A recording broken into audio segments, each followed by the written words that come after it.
ಕ್ಷೇತ್ರ, ಕರ್ನಾಟಕದ ಅತ್ಯಂತ ಪ್ರಮುಖ ಕ್ಷೇತ್ರ ಇದು.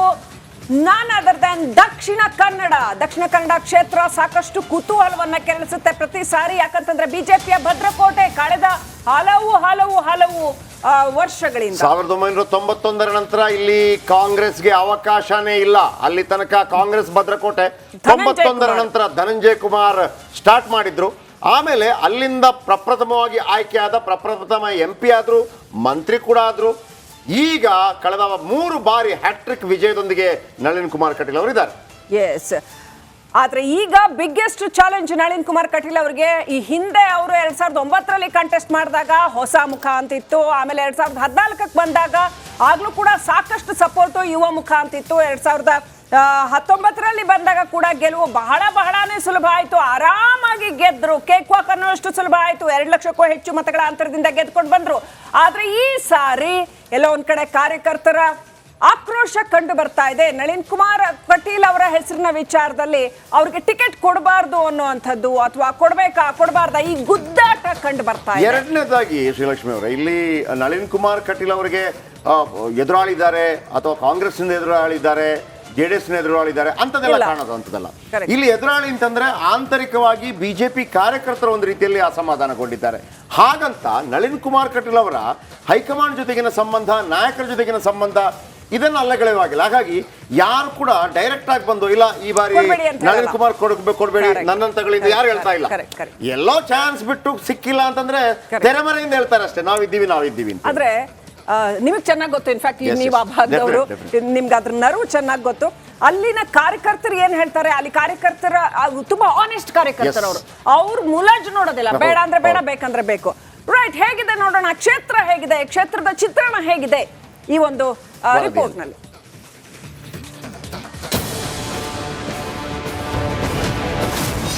ದಕ್ಷಿಣ ಕನ್ನಡದಲ್ಲಿ ಲೋಕ ಫೀವರ್. ಬಿಜೆಪಿ ಭದ್ರಕೋಟೆ ದಕ್ಷಿಣ ಕನ್ನಡ ಜಿಲ್ಲೆಯಲ್ಲಿ ಚುನಾವಣಾ ಕಣ ರಂಗೇರ್ತಾ ಇದೆ. 3 ಬಾರಿ ಸಂಸದರಾದ ನಳಿನ್ ಕುಮಾರ್ ಕಟೀಲು ಈ ಬಾರಿ ಕೂಡ ಟಿಕೆಟ್ ಆಕಾಂಕ್ಷಿಯಾಗಿದ್ದಾರೆ. ಬ್ರಿಜೇಶ್ ಚೌಟ ಹೆಸರು ಕೂಡ ಟಿಕೆಟ್ ರೇಸ್ನಲ್ಲಿ ಕೇಳಿ ಬರ್ತಾ ಇದೆ. ಇದರ ಜೊತೆಗೆ ಸತ್ಯಜಿತ್ ಸುರತ್ಕಲ್ ಟಿಕೆಟ್ಗಾಗಿ ಪಟ್ಟು ಹಿಡಿದಿದ್ದಾರೆ. ಜೊತೆಗೆ ಅರುಣ್ ಕುಮಾರ್ ಪುತ್ತಿಲ ಸೂಕ್ತ ಸ್ಥಾನಮಾನ ನೀಡಿ ಬಿಜೆಪಿಗೆ ಸೇರ್ಪಡೆಗೊಳಿಸಿ, ಇಲ್ಲದೇ ಇದ್ರೆ ಪಕ್ಷೇತರವಾಗಿ ಸ್ಪರ್ಧೆ ನಡೆಸುವ ಎಚ್ಚರಿಕೆಯನ್ನು ಕೂಡ ನೀಡಿದ್ದಾರೆ.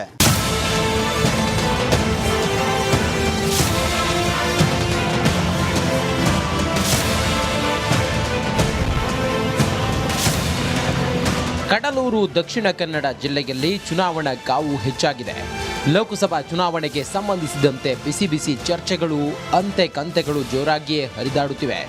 ಇನ್ನು ಬಿಜೆಪಿ ಕಾಂಗ್ರೆಸ್ನಲ್ಲಿ ಆಕಾಂಕ್ಷಿಗಳು ಹೆಚ್ಚಾಗಿಯೇ ಇದ್ದಾರೆ. ಬಂಡಾಯದ ಬಾವುಟಗಳು ಬೀಸುವ ಮುನ್ಸೂಚನೆಯೂ ಇದೆ. ಬಿಜೆಪಿಗೆ ವರವಾಗಿರುವ ಕ್ಷೇತ್ರ ದಕ್ಷಿಣ ಕನ್ನಡ. ಈ ಬಾರಿ ಆಕಾಂಕ್ಷಿಗಳೇ ಬಿಜೆಪಿಗೆ ಕಗ್ಗಂಟಾಗಿದ್ದಾರೆ. 3 ಬಾರಿ ಸಂಸದರಾದ ನಳಿನ್ ಕುಮಾರ್ ಕಟೀಲ್ ಈ ಬಾರಿ ಮತ್ತೆ ಸ್ಪರ್ಧೆಗೆ ಬಯಸಿದ್ರೂ ಕಾರ್ಯಕರ್ತರಲ್ಲಿ ನಳಿನ್ ಬಗ್ಗೆ ಅಸಮಾಧಾನ ಇದೆ. ಈ ಬಾರಿ ಅಭ್ಯರ್ಥಿ ಬದಲಿಸಬೇಕು ಎನ್ನುವ ಮಾತುಗಳು ಕೇಳಿಬರುತ್ತಿದೆ. ಬಿಜೆಪಿ ಮುಖಂಡ ಬ್ರಿಜೇಶ್ ಚೌಟ್, ಸಂಘದ ಚಟುವಟಿಕೆಯಲ್ಲಿ ತೊಡಗಿದ ವಕೀಲ ಅರುಣ್ ಶ್ಯಾಮ್ ಹೆಸರು ಕೇಳಿಬರುತ್ತಿದೆ. ಇನ್ನೊಂದೆಡೆ ಹಿಂದೂ ಮುಖಂಡ ಸತ್ಯಜಿತ್ ಸುರತ್ಕಲ್ ಕೂಡ ಟಿಕೆಟ್ ನನಗೆ ಕೊಡಿ ಅಂತ ಪಟ್ಟು ಹಿಡಿದಿದ್ದಾರೆ. ಅರುಣ್ ಪುತ್ತಿಲ ಪುತ್ತೂರು ಮಂಡಲ ಅಧ್ಯಕ್ಷ ಸ್ಥಾನ ಕೊಟ್ಟು ಬಿಜೆಪಿಗೆ ಸೇರ್ಪಡೆ ಮಾಡಿ, ಇಲ್ಲದೇ ಇದ್ರೆ ಪಕ್ಷೇತರವಾಗಿ ಸ್ಪರ್ಧಿಸುತ್ತೇನೆ ಅಂತ ಎಚ್ಚರಿಕೆ ನೀಡಿದ್ದಾರೆ. ಹೀಗಾಗಿ ಬಿಜೆಪಿಗೆ ಗೆಲುವಿನ ವಿಶ್ವಾಸ ಇದ್ರೂ ಆಕಾಂಕ್ಷಿಗಳೇ ಕಗ್ಗಂಟಾಗಿದ್ದಾರೆ.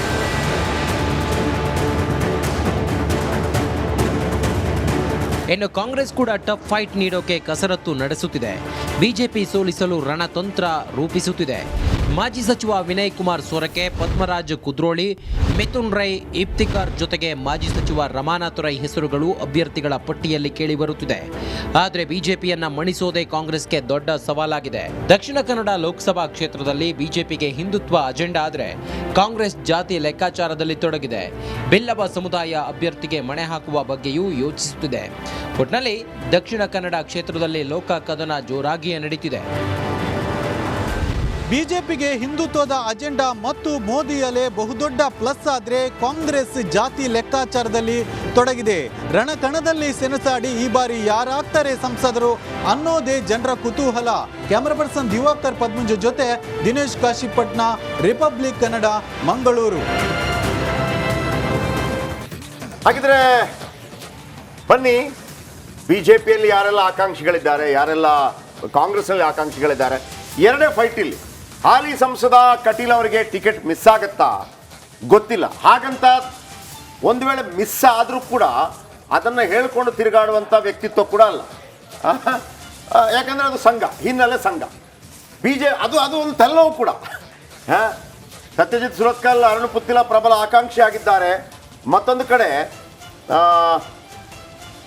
ಬ್ರಿಜೇಶ್ ಚೌಟ, ಅರುಣ್ ಶ್ಯಾಮ್, ಸತ್ಯಜಿತ್ ಸುರತ್ಕಲ್ ಈ ಹಿಂದೆ ಕೆಲಸ ಮಾಡಿದಂಥವ್ರು ಇವರೆಲ್ಲ. ಒಂದು ಕಡೆ ಕಟೀಲ್, ಅರುಣ್ ಕುಮಾರ್ ಪುತ್ತಿಲ ಅವರು ಈ ಬಾರಿ BJP ಪುತ್ತೂರಿನಲ್ಲಿ 3ನೇ ಸ್ಥಾನಕ್ಕೆ ಬರೋದಕ್ಕೆ ಮುಖ್ಯ ಕಾರಣ. ಇಲ್ಲಿ ತನಕ ಅಲ್ಲಿಯ ಹಿರಿಯರುಗಳು ವಿಶೇಷವಾಗಿ ಅದನ್ನು ಸರಿ ಮಾಡ್ತಾ ಇಲ್ಲ. ಯಾಕೆ ಅಂತ ಗೊತ್ತಾಗ್ತಾ ಇಲ್ಲ. ಯಾಕಂದರೆ ಈ ಅರುಣ್ ಕುಮಾರ್ ಪುತ್ತಿಲ ಇವರೆಲ್ಲ ಇದ್ದಾರಲ್ಲ, ಇವರಿಗೆ ಹಿಂದುತ್ವದಿಂದ ಬಿಟ್ಟು ಹೊರಗೆ ಹಾಕಿದರೆ ಅವರು ಒಂಥರ ಮೀನು ತೆಗೆದು ಹೊರಗೆ ಹಾಕದಂಗೆ ಆಗಲ್ಲ ಅವರಿಂದ. ಸರ್, ಒಂದು ಬೆಳವಣಿಗೆ ನೀವು ಗಮನಿಸಿದ್ರ ಅಂತ ಅನ್ಕೋತೀನಿ. ಕಳೆದ ಜನವರಿನಲ್ಲಿ ಅವರು ಅನೌನ್ಸ್ ಮಾಡಿದ್ರು, ನಾವು ಅಲ್ಲಿ ನನಗೆ 3 ದಿನ ಗಡುವು ಕೊಡ್ತೀನಿ, ಬಿಜೆಪಿಗೆ ಸೇರ್ಕೊಳ್ಳಿ ಅನ್ನೋಂಥದ್ದು ಅವರ ಅದೇನೋ ಪುತ್ತಿಲ ಪರಿವಾರ ಇದೆಯಲ್ಲ, ಪುತ್ತಿಲ ಪರಿವಾರದ ಸಮಾಲೋಚನಾ ಸಭೆಯಲ್ಲಿ ಹೇಳಿದ್ರು. ಈಗ ಲಾಸ್ಟ್ 1 ಮಂತ್ ಇಂದ ಬಹಳ ಸೈಲೆಂಟ್ ಆಗಿ ಹೋಗಿದ್ದಾರೆ. ನಿಮಗೆ ಬಿಜೆಪಿಯಲ್ಲಿ ನಿಮಗೆ ಗಡುವು ಕೊಟ್ಟುಬಿಟ್ಟು ನಿಮ್ಮನ್ನ ಸೇರಿಸ್ಕೊಳ್ಳುವಂತ ಚಾನ್ಸೇ ಇಲ್ಲ. ನೀವು ಸೇರ್ಬೇಕಷ್ಟೇ. ಆಮೇಲೆ ಏನು ಅಮಿತ್ ಶಾ ಅಥವಾ ಮೂಲಕ ಬರುವಂತದ್ದು ಸೇರ್ತೀರಾ, ಓಕೆ ಸೇರ್ಕೊಳ್ಳಿ ಅಷ್ಟೇ.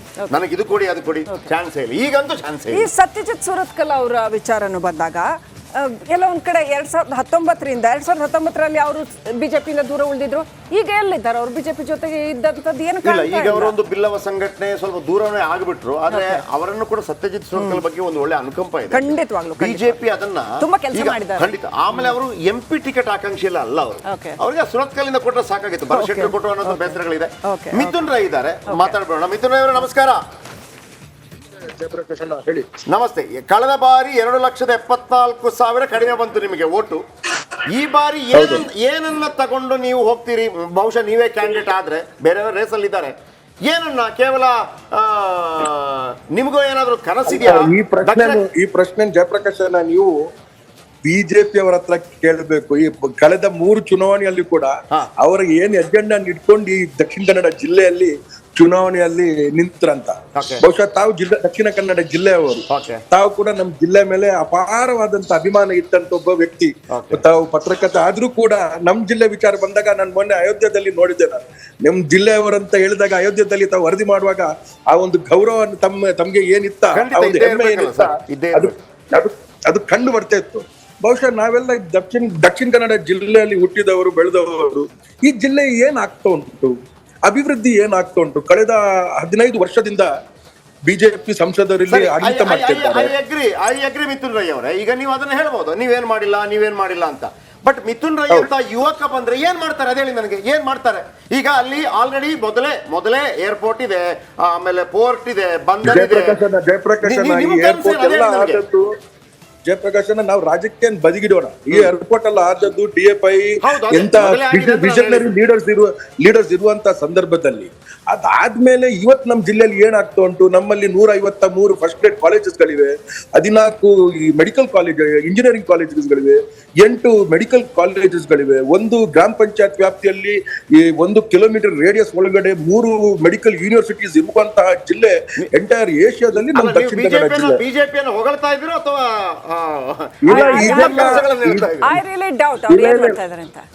ಇಲ್ಲ, ಒಂದ್ ನಿಮಿಷ. ಇದೆಲ್ಲ ಆಗ ಇದ್ದಂತಹ ವ್ಯವಸ್ಥೆ.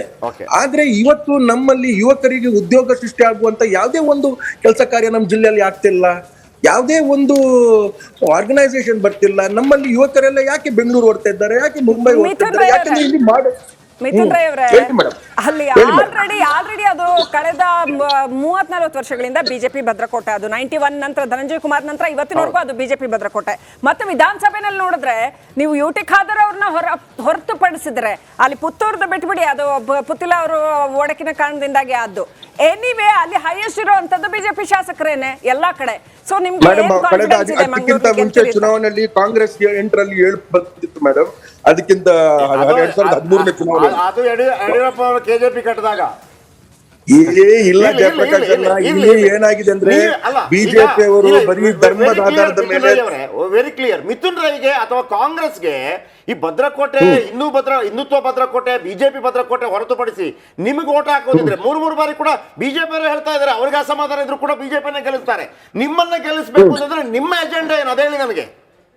ನಮ್ದು ಏನಿಲ್ಲ, ಅಜೆಂಡಾ ಬರೀ ಒಂದೇ, ನಮ್ ಜಿಲ್ಲೆ ಉಳಿಬೇಕು, ನಮ್ ಜಿಲ್ಲೆ ಅಭಿವೃದ್ಧಿ ಆಗ್ಬೇಕು, ನಮ್ ಜಿಲ್ಲೆಯಲ್ಲಿ ಉದ್ಯೋಗ ಸೃಷ್ಟಿ ಆಗ್ಬೇಕು. ನಮ್ ಜಿಲ್ಲೆ ಇವತ್ತು ಏನಾಗಿದೆ ಅಂದ್ರೆ ನಮ್ ಜಿಲ್ಲೆ ವಿಚಾರ ಬಂದಾಗ ಮಾಧ್ಯಮದವರು ಕೂಡ ನಮ್ ಜಿಲ್ಲೆಯ ಇಮೇಜ್ ಅನ್ನು ಟಾರ್ನಿಶ್ ಮಾಡೋದ್ರಲ್ಲಿ ಎಲ್ಲೋ ಒಂದು ಮೂರು ಕನಸು ಹೇಳಿ ಅಪ್ಪ ನನಗೆ.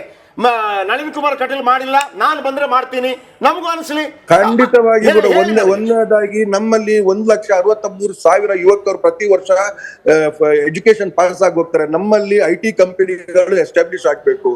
ನಮ್ಮಲ್ಲಿ ಉದ್ಯೋಗ ಸೃಷ್ಟಿ ಮಾಡುವಂತ ಯಾವ್ದಾದ್ರು ಒಂದು ಆಟೋಮೊಬೈಲ್ ಮ್ಯಾನುಫ್ಯಾಕ್ಚರಿಂಗ್ ಯೂನಿಟ್ ಯಾವ್ದಾದ್ರು ಒಂದು ಬಜೆಟ್ ಅಲ್ಲಿ ಯಾಕೆ ಕೊಟ್ಟಿಲ್ಲ? ನಿಮ್ದೇ ಸರ್ಕಾರ ಇದೆ ಮಿಥುನ್ ರೈ ಅವರೇ, ಇಲ್ಲಿ ಕರ್ನಾಟಕದಲ್ಲಿ ನಿಮ್ದೇ ಸರ್ಕಾರ ಇದೆಯಲ್ಲ ಸರ್, ಬಜೆಟ್ ಅಲ್ಲಿ ಏನ್ ಬೇಕಾದ್ರೂ ಕೊಡ್ಬೋದಾಗಿತ್ತಲ್ವಾ? ನಾವು ಎಕನಾಮಿಕ್ ಕಾರಿಡಾರ್ ಅಂತ ನಾವು ಬಜೆಟ್ ಅಲ್ಲಿ ಹಾಕಿದ್ದೇವೆ ಮೇಡಮ್.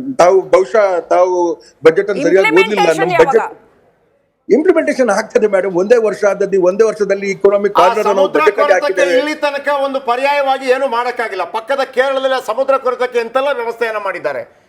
ಬಜೆಟ್ ಮಾಡಿಸಬಹುದಾಗಿತ್ತು. ಖಂಡಿತ ಮಾಡಬಹುದಿತ್ತು. ಅದಕ್ಕೆ CRZ ಅಂತ ರೂಲ್ಸ್ ಅಂಡ್ ರೆಗ್ಯುಲೇಷನ್ಸ್ ಇದೆ. ಕೇಂದ್ರ ಸರ್ಕಾರದ ಕೂಡ ಅಷ್ಟೇ ಪಾತ್ರ ಉಂಟು. ಕರ್ನಾಟಕ ಬಹುಶಃ ತಾವು ಒಳ್ಳೆ ಪ್ರಶ್ನೆ ಕೇಳಿದ್ದೀರಾ. ಕರ್ನಾಟಕದಲ್ಲಿ ಇರುವಂತಹ coast line 309 kilometre coast line. ಇಡೀ ಭಾರತದಲ್ಲೇ ನಾವು 2ನೇ ಸ್ಥಾನದಲ್ಲಿ ಅತಿ ದೊಡ್ಡ ಕೋಸ್ಟ್ ಲೈನ್ ಇರುವಂತ ರಾಜ್ಯ ಯಾವ್ದಾದ್ರು ಇದ್ರೆ ಅದು ಕರ್ನಾಟಕ. ಅದರಲ್ಲಿ ಅವಿಭಾಜಿತ ದಕ್ಷಿಣ ಕನ್ನಡ ಜಿಲ್ಲೆ ಏನ್ ಅಭಿವೃದ್ಧಿ ಆಗಿದೆ. ಈಗ ಗೋವಾ ನೋಡ್ಕೊಳ್ಳಿ, ಕೇರಳ ನೋಡ್ಕೊಳ್ಳಿ, ಎಷ್ಟು ಅಭಿವೃದ್ಧಿ ಮಾಡಿದ್ದಾರೆ. ಇಲ್ಲಿ ಯಾಕೆ ಅಭಿವೃದ್ಧಿಗೆ ಒತ್ತು ಕೊಡ್ತಾ ಇಲ್ಲ? ಯಾಕೆ ಅಂದ್ರೆ BK ಹರಿಪ್ರಸಾದ್ ಅವ್ರಿಗೂ ಕೂಡ ಟಿಕೆಟ್ ಕೊಟ್ಟರೆ ನೀವು ಓಕೆನಾ? ನೀವೇ ಆಕಾಂಕ್ಷಿನ ಬೇರೆಯವರಿಗೆ ಟಿಕೆಟ್ ಕೊಟ್ಟರು ಕೂಡ ಓಕೆನಾ? ವಿನಯ್ ಕುಮಾರ್ ಸರ್ಕಾರ ಇದ್ದಾರೆ, BK ಹರಿಪ್ರಸಾದ್ ಸ್ವಲ್ಪ ದೂರ ಆಯ್ತೇನೋ. ವಿನಯ್ ಕುಮಾರ್ ನಮ್ಮಲ್ಲಿ ನಾನು ಅಂತೂ ಅಭ್ಯರ್ಥಿ ಅಂತ ನಾನು ಎಲ್ಲಿಯೂ ಕೂಡ ಹೇಳಲಿಕ್ಕೆ ಹೋಗ್ಲಿಲ್ಲ, ಕೇಳುತ್ತಾ ಇಲ್ಲ. ಪಕ್ಷ ಯಾವ್ದು ಜವಾಬ್ದಾರಿ ಕೊಡ್ತದೆ ಕಾಂಪಿಟೇಷನ್ ಇಲ್ಲ, ಯಾಕಂದ್ರೆ ಆಸಕ್ತಿನೂ ಇಲ್ಲ ಬಿಜೆಪಿ ಗೆದ್ದು ಬಿಡುತ್ತೇನೋ ಅಂತ. ಇಲ್ಲಮ್ಮ, ನೀವು ಯಾವ್ದೋ ಒಂದು ತಪ್ಪು ಕಲ್ಪನೆಯಲ್ಲಿ ಇದ್ದೀರಾ. ಬಹುಶಃ ದಕ್ಷಿಣ ಕನ್ನಡ ಜಿಲ್ಲೆಯವರು ನೀವೇನು ಹೇಳ್ತೀರಾ ಬುದ್ಧಿವಂತರು. ಈ ಸಲ ಆ ವಿಚಾರವನ್ನು ನಾವು ತೋರಿಸ್ತೀವಿ. ಇವತ್ತು ಏನವ್ರ ಧರ್ಮದ ವಿಚಾರದಲ್ಲಿ ರಾಜಕಾರಣ ಮಾಡ್ತಾರ? ಯಾಕೆ ಇವತ್ತು ಸದನದಲ್ಲಿ ಯಾಕೆ ವೇದವ್ಯಾಸ ಮತ್ತು ಭರತ್ ಶೆಟ್ಟಿ, ಸುನಿಲ್ ಕುಮಾರ್